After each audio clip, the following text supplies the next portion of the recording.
afternoon. Nagkabit po tayo ng roller kit sa Estrada Outlet.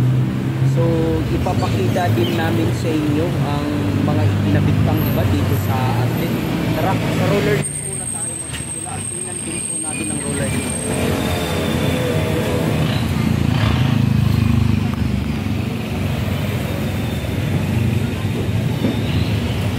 So, ang material po ng roller gate ay aluminum po.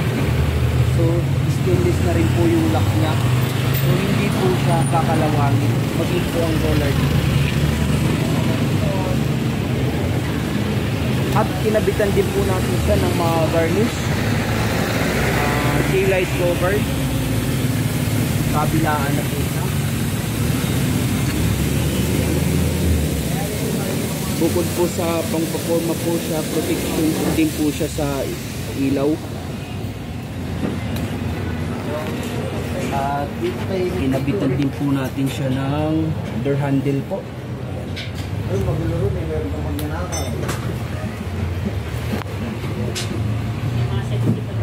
Punta po tayo dito sa unahan. At siyempre meron din po siyang headlight cover. Kinabit natin. So, ito, kinabitan din po natin siya ng fender. So, ang ikinabit po natin sa fender ay slim type lang po dahil stock po ang kanyang gulong. At tingnan natin yung likod. So, napakaganda po ang design niya. So, pwede din po kayo magpalagay ng fender kahit stock lang po ang gulong ng unit niya. Push muna dahil push. At kinabitan din po natin siya ng gas tank cover. Ayan, may pangalan po siyang Triton. So, punta tayo po sa harapan. Dapat na ako ng pustahan eh. Pag wala na nakuha tayo. Kakabitan din po namin siya ng bull bar. Isar ang brand.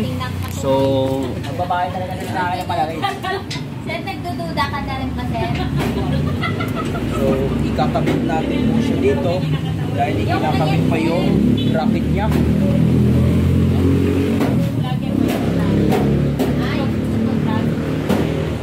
At kung gusto nyo po magpakabit ng mga accessories, kumpleto po tayo rito sa lahat ng klase ng pickup.